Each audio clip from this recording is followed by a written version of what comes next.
Hallo und herzlich willkommen hier in der Aquarellwerkstatt. Mein Name ist Barbara Hirsekorn und dies ist mein YouTube-Kanal rund ums Thema Aquarell. Heute habe ich mir Hilfe ins Studio geholt. Ich möchte eine Weihnachtskarte für euch malen und mir helfen dabei zwei Mädchen, nämlich Lina und ich bin 8 Jahre alt. ja, und wir haben noch Und ich bin Marie und bin 10 Jahre alt. und die beiden sind meine Enkeltöchter. Heute malen wir einen Schneemann für euch und wir wünschen euch viel Spaß beim Video.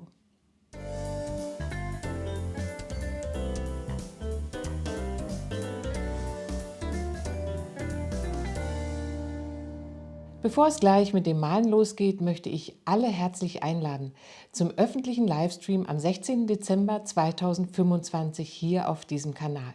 Das wird ein Live-Malabend hier auf YouTube, in dem ich ab 19 Uhr mit euch gemeinsam dieses schöne Motiv malen werde. Auch bei diesem Motiv male ich wieder in der Technik von dunkel nach hell, so wie in dem gleich folgenden Video auch. Wenn du also beim Livestream mitmachen möchtest, wäre es nicht schlecht, dir das nun folgende Video erst einmal anzuschauen, um dich mit der Technik ein wenig vertraut zu machen.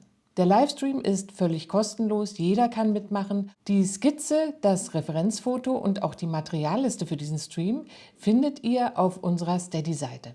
Dieser Post ist öffentlich, das heißt, jeder, auch der nicht angemeldet ist bei Steady, kann sich die Sachen herunterladen. Unter dem Video gibt es den Link zu Steady, deine Unterstützung.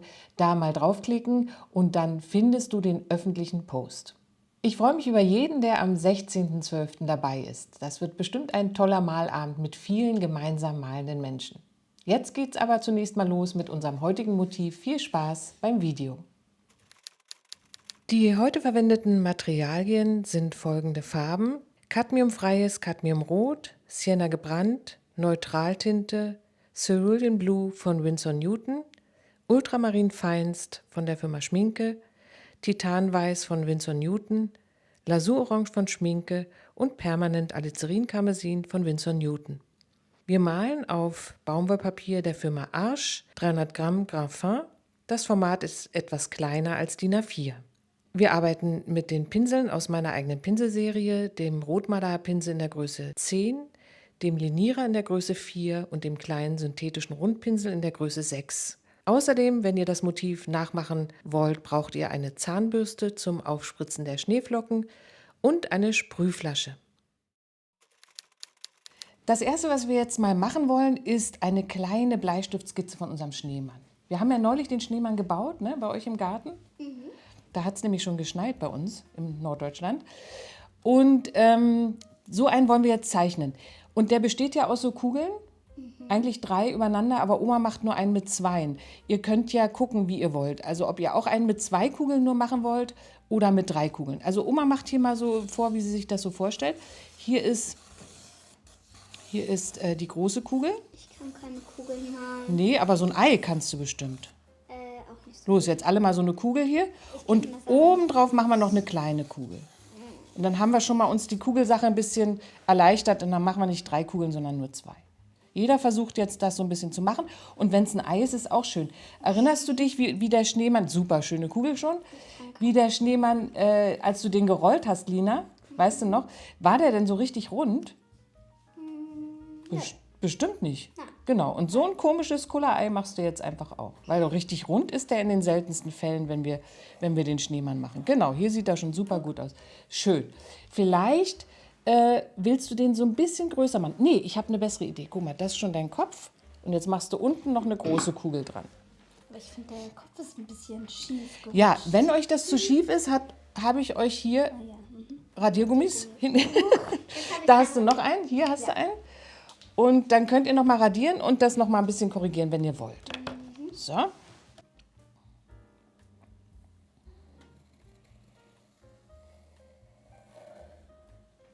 Prima. Sehr schön. Jetzt brauchen wir einen, wenn wir wollen, einen Schal. Ich glaube, unser Schneemann hatte auch einen Schal um, ne? Ja. Von Mama. Genau, der Schal von Mama. Und den basteln wir jetzt hier zwischen die beiden Kugeln. Ein Schal. So, ne, könnt ihr einmal gucken, wie Oma das macht. Und dann mache ich hier noch hier hat er den Schal ja so um. Okay, jetzt wollen wir dem Schneemann noch eine Mütze aufsetzen, oder? Gehört ja auch dazu. Wenn ihr wollt, könnt ihr auch einen Hut malen oder einen Eimer auf dem Kopf. Okay.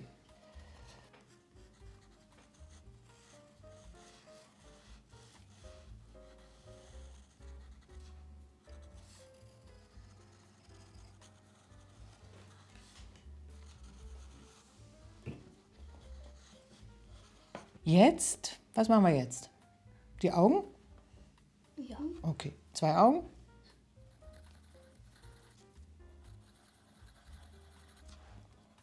Dann die Nase. Was hat denn der immer für eine Nase? Eigentlich, der Schneemann? Karotte. Eigentlich immer eine Karotte. Mache ich hier mal so eine Karotte rein. Schön. Und was macht man denn für einen Mund beim Schneemann eigentlich? Lina, was haben wir da gemacht neulich? Was haben wir da gesucht? Stein. Steine. Und da wollen wir ihm jetzt hier so ein paar Steine und ich würde auch sagen, so als lachender Mund, oder? Also Steine mache ich einfach nur so Krümel hier rein. Und ein bisschen gebogen, dass er schön lachen kann.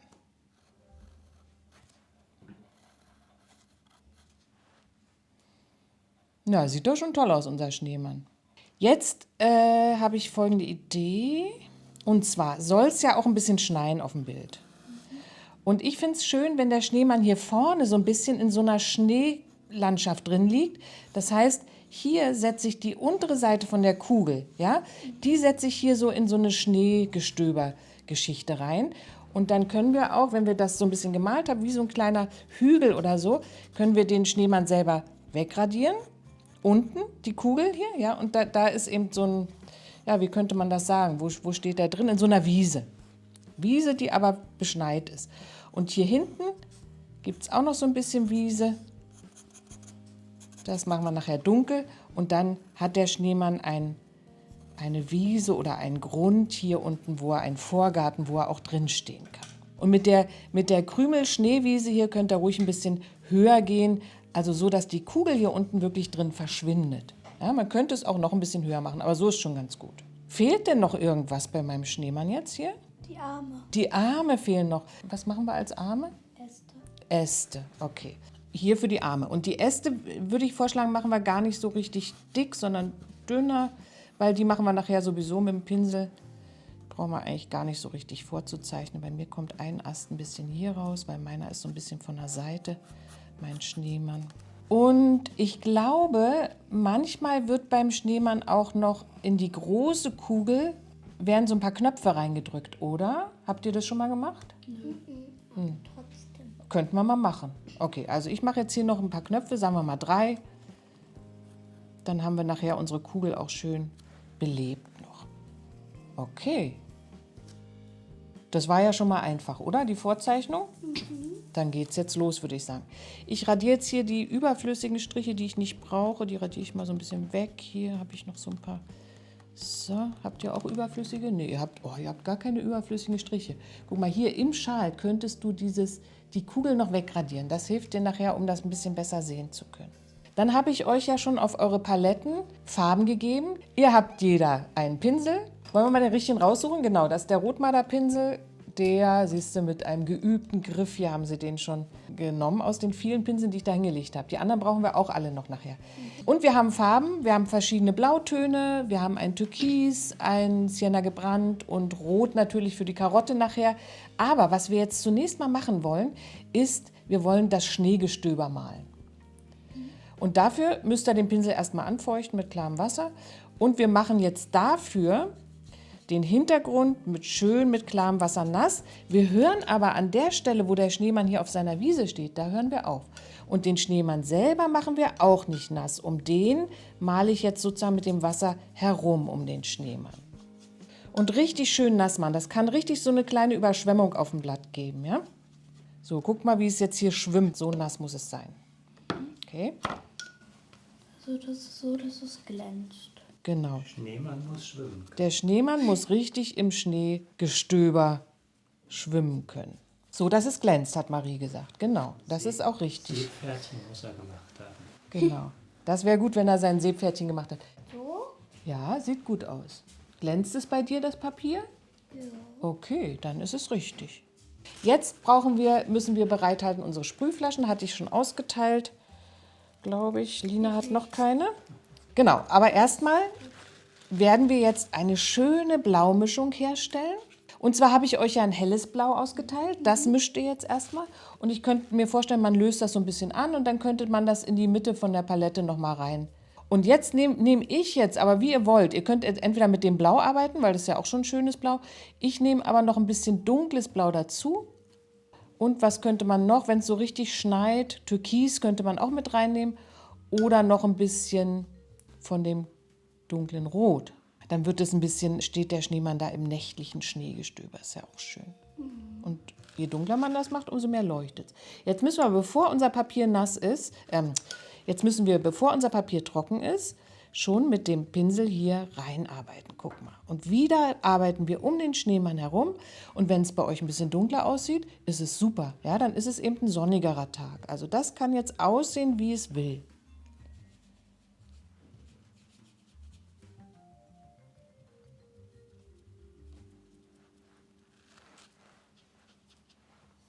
Schöner, sonniger Schneewintertag. Genau, du kannst noch ein bisschen mehr Wasser mit reinnehmen, Lina, wenn du möchtest. Aber wenn du es so magst, kannst du es gerne auch so lassen.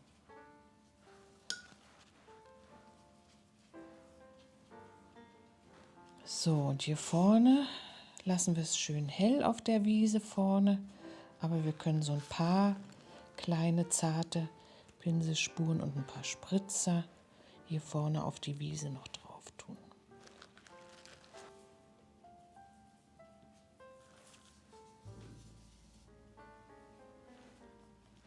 Und jetzt machen wir, glaube ich, Marie kann das schon machen, Lina macht in Ruhe noch ihre Fläche zu Ende. Wir beide spritzen jetzt schon mal mit der Wasserflasche, die du hast, von ungefähr der Entfernung so ein paar Schneetropfen da rein, in diese Fläche.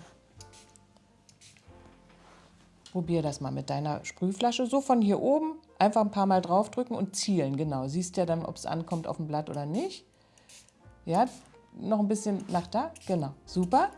Da haben wir schon so kleine Schneeflöckchen, siehst du die? Und jetzt, wenn wir noch größere Schneeflocken haben wollen, nehmen wir diesen kleinen Pinsel, den ich dir da auch irgendwo hingelegt habe. Genau, machen ihn nass. Und jetzt schnipsen wir hier über den Zeigefinger auch so ein paar größere Wassertropfen. Und dann müssten sich so richtige helle Schneeflocken bilden auf deinem Papier. Merkst du es? Siehst du hier? Schön. Da lassen wir es richtig schneien. Schön. Hier unten kannst du noch ein paar hinspritzen. Und jetzt spritzt du hier mit dem Zeigefinger, guck mal, hier so drüber schnipsen. Ja, probier mal. Und dann kommen so kleine Wassertröpfchen auf deinen blauen Himmel. Und dann kriegt man so kleine Schneeflocken. Und wenn der Schneemann ein paar Wassertropfen abkriegt, ist überhaupt nicht schlimm. Das stört den nicht.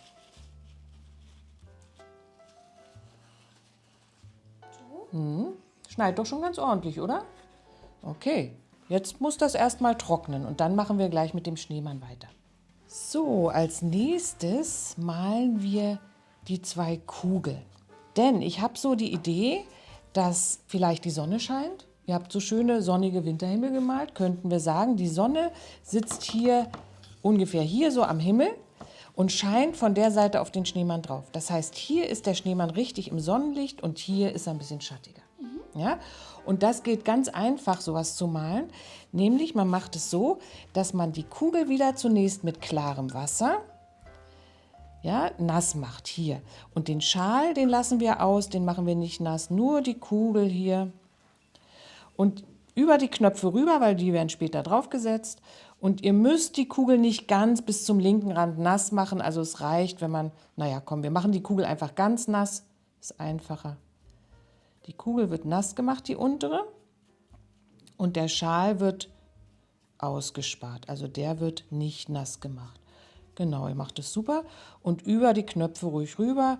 Und bei der Wiese unten hören wir einfach auf, wo der Schneemann da in der Wiese drin sitzt. Genau, prima. Und wenn ihr die nass gemacht habt, dann mischen wir uns eine schöne Schattenfarbe für weißen Schnee. Hat da jemand eine Idee? Was könnte man da nehmen? Schatten auf weißem Schnee. Ich würde vorschlagen, ihr mischt nochmal das dunkle Blau und auch ein bisschen Rot mit rein. Und zwar von dem dunklen Rot. Was ergibt sich dann für eine Farbe? Das ist auch eine schöne Farbe für Schatten im Schnee. Lila. Ja, lila ist genau richtig. Es ergibt sich ein Violett und das ist eine schöne Schattenfarbe für Schnee. Und diese Farbe geben wir jetzt hier an die rechte Seite der Kugel. Dadurch, dass das ja alles nass ist, läuft es jetzt hier und da helfe ich jetzt auch mit dem Pinsel ein bisschen nach, dass es sich hier rein bewegt und je weiter ich hier an diese Seite komme von der Kugel, umso heller soll es werden. Das heißt, ich gehe immer so ein bisschen ins Wasser und dann gehe ich hier ran. Am dunkelsten ist der Schneemannkugel auf der rechten Seite und nach links wird sie ein bisschen heller. Und deswegen fangen wir hier rechts an mit der dunklen Farbe, genau, und ziehen sie dann. Und wenn es trocken ist auf dem Papier, dann macht ihr das einfach noch mal ein bisschen nass, den Pinsel. Bei Lina sieht schon super aus, das läuft schön, genau. Und dann ist er besonders dunkel hier auf der rechten Seite und auf der linken Seite scheint die Sonne auf den Schnee.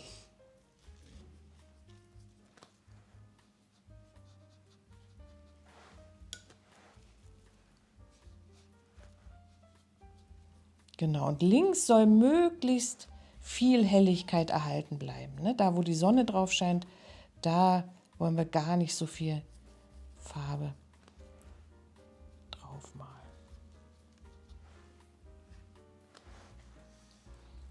Schön, so lassen wir es. Und jetzt machen wir es oben mit dem Kopf genauso.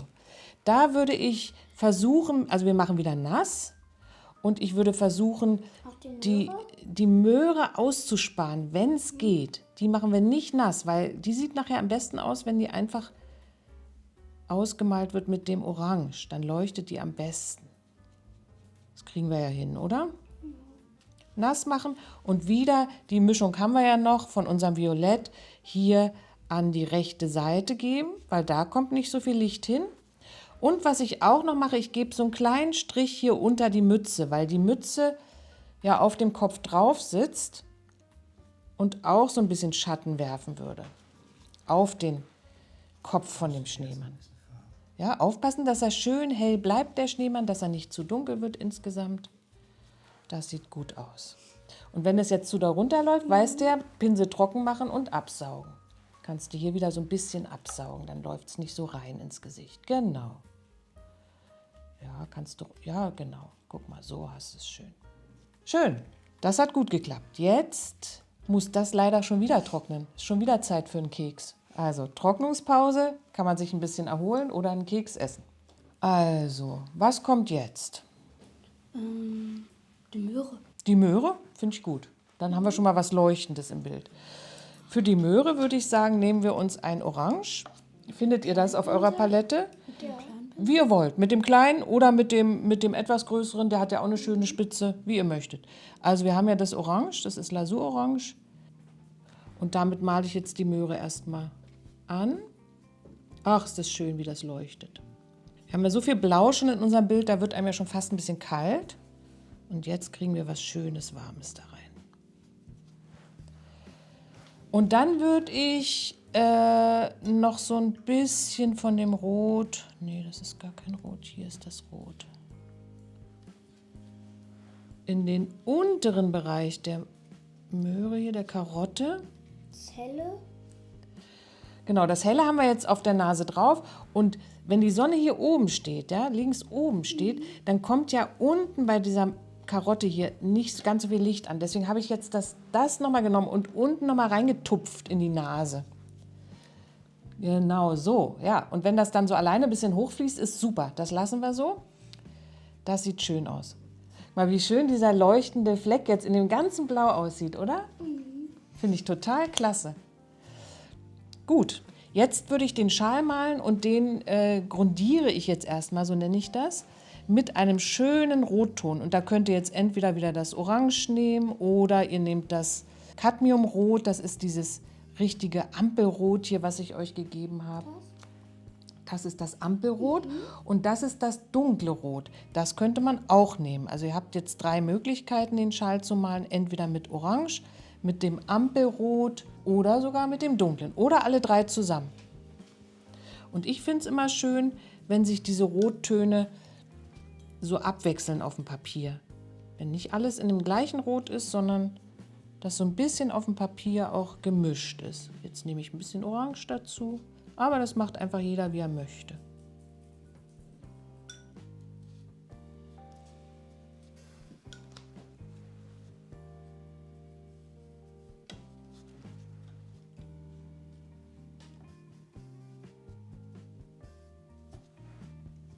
Das sieht schön aus. Und jetzt würde ich ja bei mir noch die Mütze rot machen. Aber habt ihr auch Lust auf eine rote Mütze oder wollt ihr lieber eine andere Farbe nehmen? Ich könnte mir auch gut eine türkise Mütze vorstellen zum Beispiel. Ich nehme, glaube ich, rot. Okay. Also jeder, wie er möchte. Und ich lasse den Rand hier lasse ich weiß. Das ist dann wie so eine Art Weihnachtsmannmütze. Aber wie ihr wollt, ja? Ich mache das so, ihr könnt es anders machen.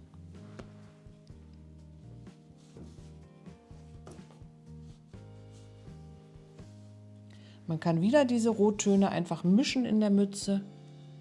Ich mag das immer, wenn es nicht so langweilig eine Farbe ist, sondern verschiedene Farben auf dem Blatt dann zu sehen sind. Findet ihr das auch gut? Das ist toll, oder? Ja. Genau, du kannst ruhig die Farbe richtig fließen lassen auf dem Papier, Lina.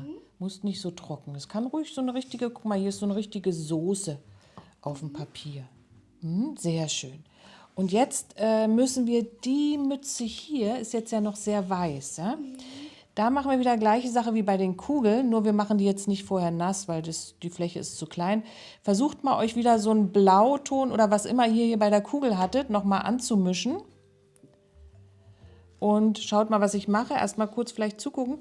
Ich gebe jetzt hier das Blau an die rechte Seite der Mütze, weil die wäre ja hier auch dunkel. Und jetzt schaut mal, wie das Rot in hier reinläuft. Finde ich gut, weil es ja noch nass war. Und jetzt gehe ich hier mit dem Pinsel und ziehe mir das so ein bisschen darüber. Mit anderen Worten, die Mütze ist hier auf der rechten Seite ein bisschen dunkler und auf der linken Seite lassen wir ein bisschen weiß stehen. Genau, dann schön mit Wasser dran gehen, dann wird die Farbe ja immer heller.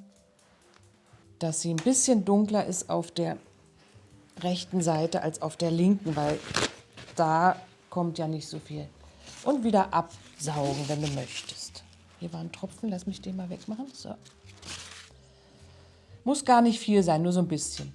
Genau, und wenn dir das zu viel ist, saugst es da ein bisschen ab.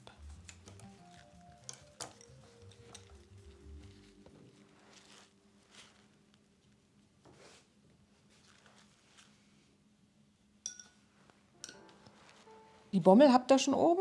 Okay. Ich mache die auch hier so ein ganz bisschen blau auf der einen Seite.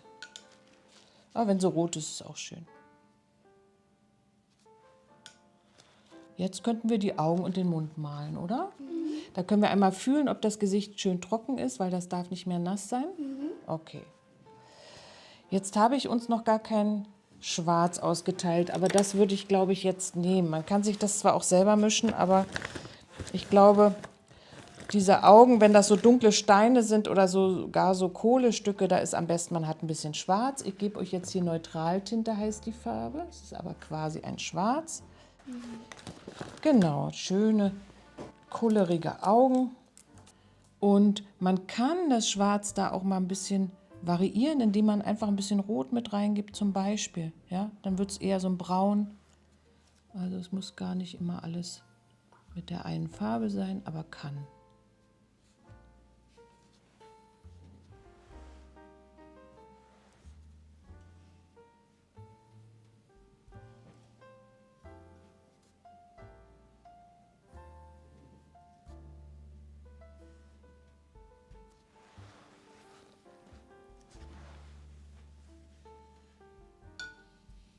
Hat geklappt. Damit seid ihr schnell fertig geworden, schneller als ich.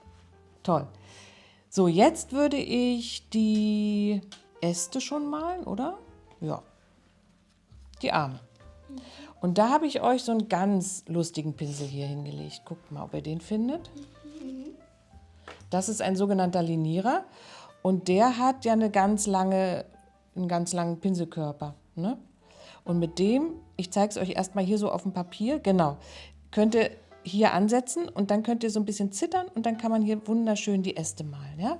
Dafür nehmen wir uns aber erstmal ein bisschen Farbe Und zwar, ich würde jetzt nicht das Schwarz nur nehmen, sondern ich würde mir, ach nee, ich habe euch ja hier, Sienna gebrannt habe ich euch ja gegeben. Ich habe euch ja ein Braun gegeben, sucht das mal.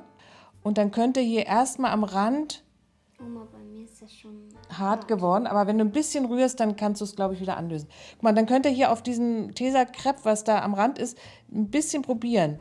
Einfach mal probieren, wie das gehen könnte hier mit der Pinselspitze geht, ne? Jawohl. Und nicht zu wenig Farbe, ruhig so eine, ja, so ein bisschen leckere Mischung hier nehmen, nicht zu wässrig, weil man soll die jetzt ja auch gut sehen. Okay, dann setzen wir an und dann zappeln wir uns hier nach oben und haben dann einen schönen Ast für die Arme.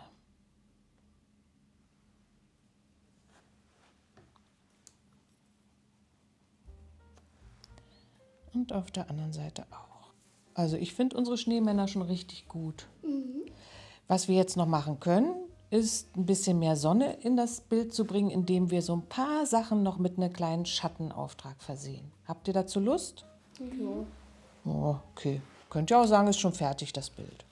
Aber ich mische nochmal das dunkle Blau. Habt ihr davon noch oder sollen wir das nochmal neu geben? Und wir wollen wieder so ein Violett oder Lila uns ermischen. Habe ich immer noch. Genau, wenn du es immer noch hast, umso besser. Und jetzt kann man zum Beispiel, wenn man möchte, mit diesem Violett so eine ganz kleine Spur hier mit der Pinselspitze unter den Schal setzen. Weil da würde ja ein bisschen Schatten sein, weil der Schal ja auf der Kugel drauf liegt. Fallen euch noch andere Bereiche ein, wo es vielleicht noch schattiger sein könnte, weil was drauf liegt? Ja, vielleicht hinter der. Genau, da wollen wir noch auf der Wiese, da hinten, wo wir gesagt haben, er steht drin, ne? Da machen wir noch ein bisschen. Hier, ich habe das schraffiert, habt ihr auch gemacht, ne, am Anfang? Okay, also da würde ich auch so ein bisschen was Dunkleres hinsetzen. Und ich kann es gerne einmal vormachen. Hier so ein bisschen was Dunkleres. Und dann auch wieder mit dem Wasser ein bisschen dran gehen. Verblenden nennen wir das ja. Und dann haben wir da auch noch so ein bisschen was zum Festhalten im Bild. Und dann lasse ich das hier so ein bisschen auslaufen, rechts und links, dass es nicht so ganz genau ist. Kann man ja mit dem Pinsel so ein bisschen verschrubbeln. Dann habe ich so das Gefühl, ich weiß nicht, wie es bei euch ist, ich würde gerne ein bisschen Schatten noch unter die Mütze setzen. Den habe ich zu vorsichtig gesetzt. Am Anfang könnte für mich noch ein bisschen dunkler sein hier. Und hier beim Auge auch ein bisschen. Und hier bei der Nase. Okay, und was ich immer schön finde, wenn um die Knöpfe hier herum auch, und zwar nur auf der rechten Seite so ein bisschen Schatten noch ist. So, im Schal selber mache ich auch noch ein bisschen Schatten. Habe ich schon am Anfang. Hast du schon am Anfang gemacht, dann brauchen wir das nicht mehr. Dann könnt ihr euch jetzt ein bisschen ausruhen. Ich mache das hier noch schnell.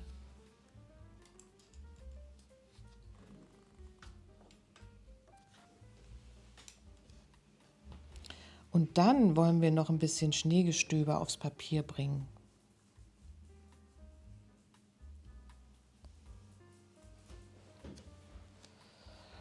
Und dafür habe ich einen richtig guten Trick. Habt ihr eure Zahnbürsten dabei?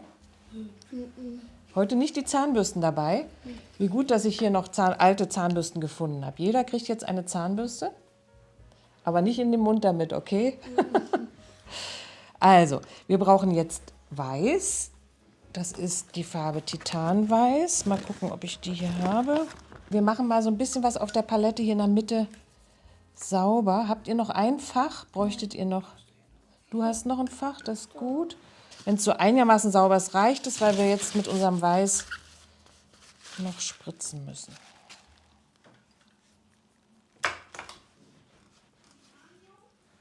Okay, also jeder kriegt jetzt einen Klecks Weiß. Wo soll ich es hier hin? Und das Weiß können wir so ein ganz bisschen mit Wasser uns, aber nur mit ganz wenig Wasser. Könnt ihr einmal gucken, wie viel Wasser ich dafür nehme? Also, ich habe einen Pinsel nass gemacht, wieder ein bisschen trocken gemacht.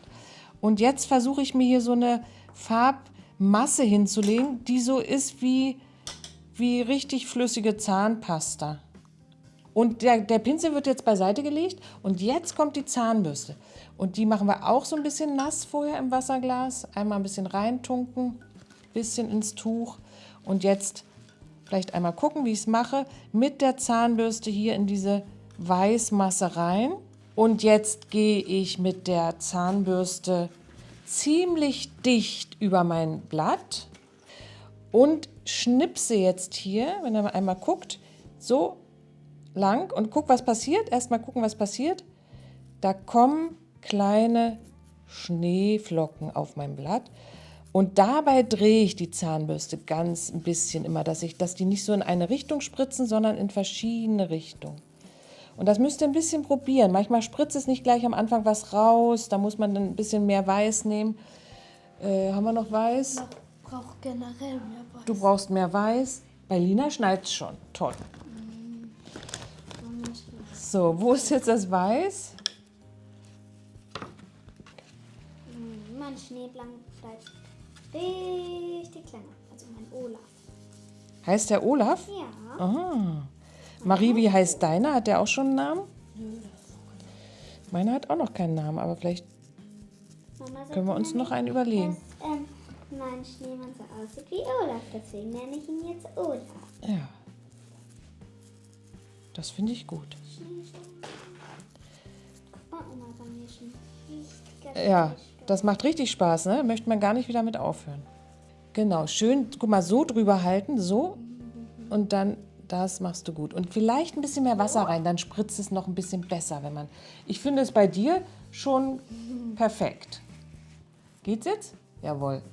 Und immer schön drehen. Und wenn es ein bisschen nasser ist, siehst du, so wie hier, dann kommen größere Tropfen raus. Und wenn die Zahnbürste etwas trockener ist, dann werden die Schneeflocken kleiner. Und wenn man jetzt noch mal eine große Schneeflocke irgendwo hinsetzen möchte, könnte man auch mit diesem Pinsel hier direkt das Weiß nehmen. Und auch eine Schneeflocke. Und guck mal, hier noch so ein paar machen. Hast du eine auf dem Finger? Oh, da ist eine richtige Schneelawine. So ab und an noch mal eine große sieht ja auch schön aus, finde ich. Jo. Weil die haben ja immer so unterschiedliche Größen. Und bei dir sind sie schon toll unterschiedlich groß. Ich finde ja, du kannst noch ein bisschen mehr mit der Zahnbürste sprühen, wenn du Lust hast. Bei mir ist das ein richtiger Schneesturm. Ja, das ist schön. Mal wieder. Aha. Also ich habe das Gefühl, unsere Schneemänner sind jetzt richtig fröhlich fertig im Schnee gemalt. Unsere Hände sind weiß und farbig. Das sieht gut aus. Also das mit dem Spritzen war, glaube ich, richtig spaßig jetzt am Schluss, oder?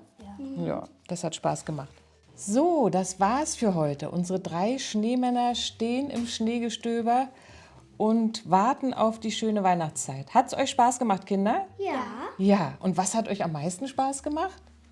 Das mit den Zahnbürsten fand ich voll cool. Ich auch. Das mit dem weißen Spritzen. Aber das andere war auch in Ordnung, oder? Das Malen? Ja, mir hat es auch viel Spaß gemacht. Wir hoffen, ihr probiert es jetzt auch mal aus, vielleicht mit euren Kindern oder Enkelkindern. Das ist wirklich ein super Motiv, um das mit Kindern zu malen. Und erstmal geht es jetzt für uns weiter mit Keksen und Saft. Und wir wünschen euch eine schöne Advents- und Weihnachtszeit und sagen Tschüss!